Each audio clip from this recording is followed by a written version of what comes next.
Jacob, por Zahava Laskier-Schertz. La doctora Zahava Laskier-Schertz, hermana de Ruthka, nació en Rishon LeZion y creció en Givatayim. Es doctora en Ciencias de la Educación y en la actualidad forma parte del profesorado del Departamento de Didáctica de las Ciencias en el Instituto Científico de Weizmann y es un miembro destacado del Davidson Institute of Science Education. Zahava vive en la ciudad israelí de Rehovot. Está casada con el profesor Avigdor Schertz y tiene 2 hijos, Yichai Schertz y Ruti Johar. Ruthka. Tenía 14 años cuando encontré el álbum de fotos de tapas rojas oculto detrás de unas sábanas plegadas y almidonadas en la casa familiar en Givatayim. Eran fotografías del Holocausto, imágenes de la familia de mi progenitor, que fue exterminada. Yo sabía que había tenido 4 hermanos, 4 hermanas y unos padres, o algo por el estilo. En el álbum figuraba la instantánea de un niño pequeño abrazado por una chica de hermosos y suaves cabellos negros que rondarían los 8 años. Acongojada, me volví hacia mi padre para preguntarles quiénes eran aquellos pequeños y sobre todo la muchacha a la que me parecía tanto.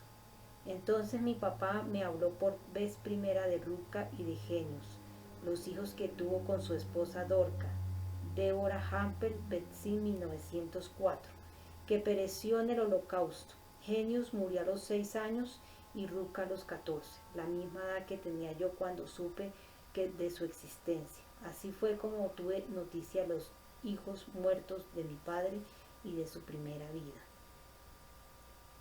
14 años después, a primera hora de la mañana, di a luz en el Hospital Monte Scopus de Jerusalén al segundo hijo que tuvimos, Avigdor, mi marido y yo.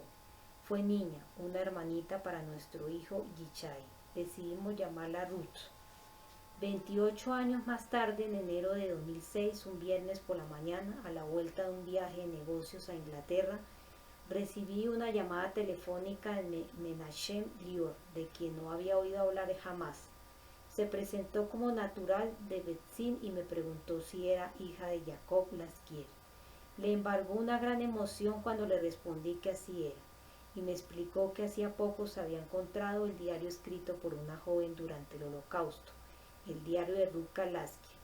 Esa mañana empecé a conocer a mi hermana Ruthka, una muchacha guapa y de gran talento que, consciente de que no iba a sobrevivir, quiso dejar testimonio de aquellos días, continuar con su vida y comprender su muerte.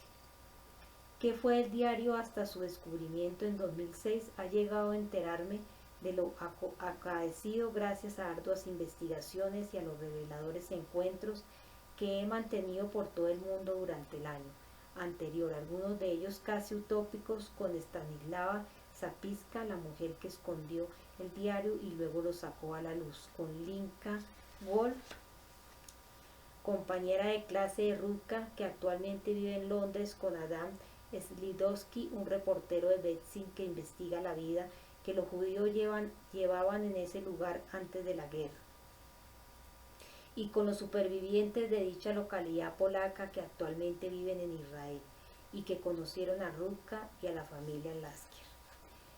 Esta es la historia del diario. Ruthka, una muchacha excepcionalmente brillante y con buena mano para la escritura, consignó por escrito en un cuaderno de notas unos cuantos meses de su vida durante 1943. En aquel tiempo la familia Laskier, Jacob, Dorca, Ruthka, Genius y la abuela Golda vivían en una habitación en el número 13 en la calle Kasnestreis, hoy calle del 1 de Mayo, en el gueto abierto de Betzin.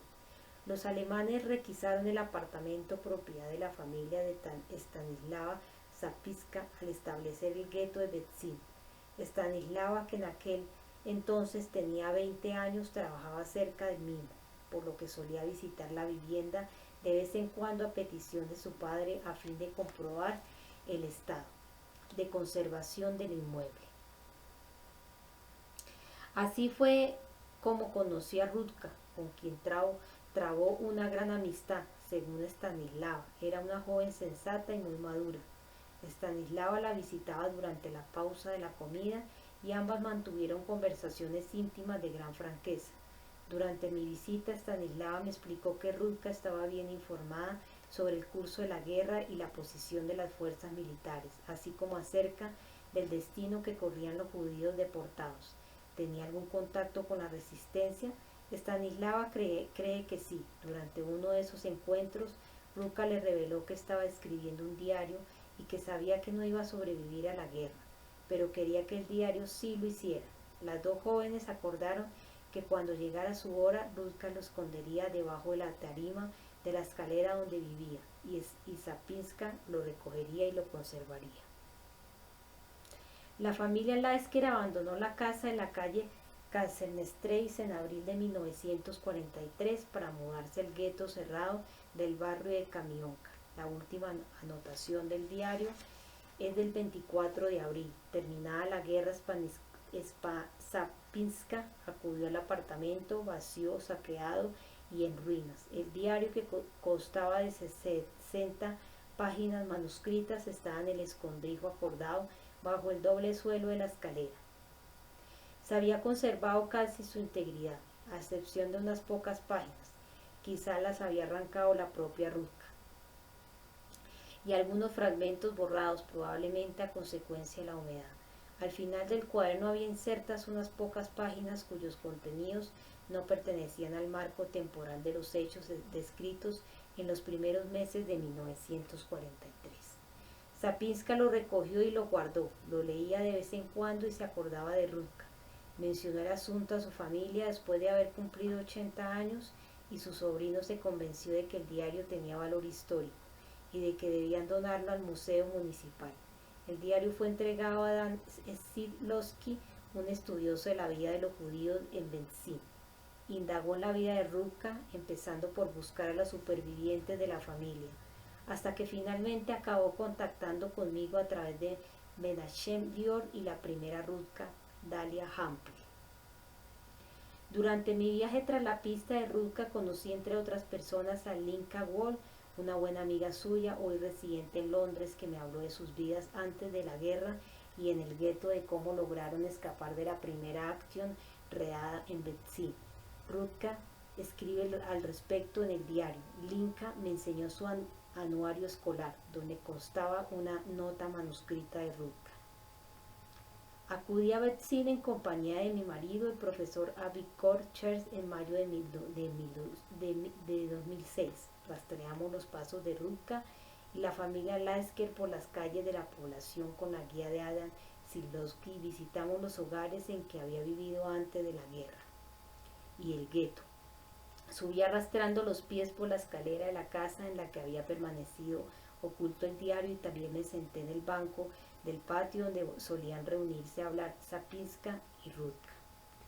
Vi cómo el vasto mundo de una adolescente guapa, curiosa y con talento se estrechaba hasta ese amargo final.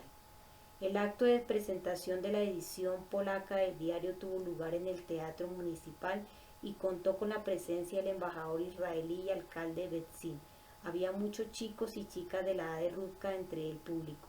Fui la invitada de honor. Muchos sitios de internet polacos narran su epopeya y los jóvenes escriben poemas sobre Rutka, a la que han apodado la Ana Frank polaca. Por su parte, el pueblo de Benzín ha construido un monumento a su memoria. Al ver la fosa funeraria de mi familia, de mi hermana, siento el dolor de la misión que asumí, la de recuperar su recuerdo, y lo llevo con orgullo y amor. Jacob Lasker. Mi padre nació en el año 1900 en Benzín, Polonia, y a lo largo de su vida ha completado un ciclo de 3 etapas. Las raíces del primer ciclo se hunden profundamente en la historia de los judíos en Polonia a comienzos del siglo XX. La familia Lasker era una de las más respetables de Benzín, en la región polaca de Zagłębie. Entre los miembros de la familia se encuentran Emanuel Lasker, matemático y campeón de ajedrez, y su hermano Jonathan, que contrajo matrimonio con la poeta Elsa Lasker-Schimmer. Mi abuelo David Lasker, un hombre muy religioso que poseía un gran molino de harina, llegó a ser un judío acomodado. Se casó con Golda Sisman. Tuvieron 9 hijos, 4 chicas y 5 chicos, entre los que estaba mi padre Jacob, el quinto. Enviaron a mi padre al Heder, la escuela elemental judía, En cuanto cumplió los 3 años, como era costumbre en aquellos tiempos, pero sin embargo se rebeló contra la educación tradicional judía desde muy temprana edad y le matricularon en un colegio laico a unos 12 kilómetros de su casa. Tuvo que recorrer esa distancia todos los días durante 4 años. Se unió al movimiento juvenil Dror y abrazó el sueño sionista. Cuando tenía 17 años, durante la Primera Guerra Mundial, huyó a Israel junto a 5 amigos de Betzin. La madre de uno de sus amigos, Iser Beri, que más tarde sería el primer jefe del Mossad, consiguió hacer volver a su hijo a la ciudad. Beri culminó su aliyá, inmigración de los judíos a la tierra de Israel. Unos años después, el sexteto de Betzin cruzó Polonia hasta llegar al puerto de Odessa, donde se conocieron al poeta y erudito Jaim Nachman Bialik y el líder sionista Menachem Ushchinkin. Luego se embarcaron a Estambul, desde donde viajaron por barco hasta Israel. Mi padre no soltó el violín durante todo el viaje. Realizó un curso de adiestramiento en el Kibbutz de Degania y se unió al equipo de trabajo de Aaron David Gordon, llegando a compartir habitación con Joseph Trumbeldor, y fue uno de los fundadores del asentamiento de Mitkal a orillas del lago Kinneret o Tiberíades. Mi padre contrajo el tifus y la malaria unos años después, como tantos otros en aquellos tiempos, y quedó extremadamente débil. Regresó a Polonia por prescripción facultativa para curarse y recuperar fuerzas, pero estaba profundamente convencido de que su marcha de Israel no era definitiva, y de este modo concluyó el primer ciclo de su vida, un periodo del que se enorgullecía y del que acostumbraba a hablarme con una amplia sonrisa en el rostro y un velo de nostalgia en los ojos. La segunda etapa de su vida comienza su regreso a Polonia durante los años 20, momento en que empieza a trabajar como empleado de banca, primero en la ciudad de Gladgaski y después ya en Betzin. Se casó con Dorka Deborah Hampel. Rutka nació en el 1929, seguida de Genius Joachim en 1937. Formada en una familia laica, acomodada y moderna que practicaba el esquí durante las vacaciones de invierno, hacía excursiones en las montañas durante la primavera e iba a la playa en verano. La adolescente Rutka asistió a clase en el colegio de Fulbenberg, era miembro de un movimiento juvenil y llevaba una vida social muy activa. Jacob jamás abandonó el sueño sionista y se mantuvo en contacto con sus suegros que se marcharon a Israel con varios hijos y se asentaron en Magdiel y Tel Aviv. Deborah Hampel solía enviar a sus padres fotografías de sus jóvenes hijos y por eso se ha conservado algunas instantáneas de la familia, entre ellas algunas de Rutka. Mi padre continuó planeando venir a Israel con su familia para establecerse y asentar aquí su hogar, pero la Segunda Guerra Mundial interrumpió sus planes. Al parecer no previó los hechos que iba a traer el futuro. El abuelo David Lasker murió enfermo en el gueto de Betzin en 1942 y fue enterrado en el cementerio próximo a la ciudad. La gran acción creada se desarrolló en Betzin a lo largo del mes de agosto de 1943. Deportaron en tren hasta Auschwitz a Jacob Lasker, su esposa Dorka, sus hijos Rutka y Genius y su madre Golda. Dorka, Rutka y Genius fueron enviados de inmediato a las cámaras de gas, mientras que a Jacob, que era un hombre fuerte y saludable, le asignaron trabajo forzados. Bregó durante muchos meses hasta quedar reducido al estado del musulmán. Un día se topó con el marido de su hermana, que le dijo que los alemanes buscaban gente que antes de la guerra se hubieran dedicado al manejo de dinero, el dibujo, la fotografía o cualquier otra ocupación en la que se necesitara buena mano para las tareas de precisión, como por ejemplo los relojeros. Mi padre había sido empleado de banca y por consiguiente estaba cualificado para el trabajo. Nadie sabía en qué consistía ni cuál iba a ser el destino de los deportados, pero ya no tenía nada que perder, así que se arriesgó. Le trasladaron al campo de concentración de Sachsenhausen en Alemania, donde le emplearon en la operación Bernhard. En esta maniobra secreta, los prisioneros judíos, en su mayoría artistas, pintores, diseñadores, grabadores y trabajadores de artes gráficas, se vieron involucrados en la falsificación de billetes como parte del plan nazi para propiciar un colapso de la economía occidental. Falsificaron sobre todo libras esterlinas, pero también rublos rusos y hacia el final de la guerra, dólares americanos y partidas de nacimiento holandesas. Cuando se acercaba el final de la contienda, ante el avance de las tropas aliadas, decidieron deshacerse las pruebas tanto del equipo de troqueles y planchas como del grupo de trabajadores que fueron enviados al campamento de Vence, en Austria, para su exterminio. Un grupo de prisioneros, entre los que se encontraba Jacob Lasker, se rezagó a la entrada del campamento y fue una suerte, ya que en ese momento se aproximaban las tropas norteamericanas y el comandante nazi de los campos. Los guardias y los soldados huyeron sin tener tiempo de matarlos a todos. El campo fue liberado y así fue como mi madre sobrevivió, el único de su familia. Mi padre sobrevivió, el único de su familia, y comenzó la tercera etapa de su vida.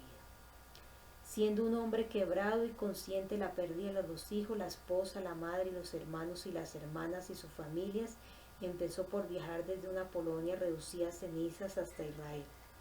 Permaneció varios meses en el campamento de refugiados de Bari, en Italia, donde trabajó para la Administración de las Naciones Unidas para la Reconstrucción, UNRRA. Se embarcó con otros judíos hacia el Eretz Israel, tierra de Israel, pero los británicos les habían prohibido la entrada e interceptaron el barco en el que viajaba. Le internaron en un campo de detención en Chipre, donde Jacob conoció a su futura esposa, Hannah Wiener. Después de 9 meses le enviaron al campamento de refugiados de Atlit y allí permaneció hasta recibir el visado para entrar en Eretz Israel. Mi padre se casó con Hannah en 1947 y yo nací 2 años después en la ciudad de Rishon LeZion, en el estado independiente de Israel. Me llamaron Sahaba, un recuerdo de la abuela Golda. En Yiddish, Golda significa oro, al igual que Sahaba en hebreo. La madre de mi padre, Jacob Lasker, falleció en 1986 en la localidad de Givatayim.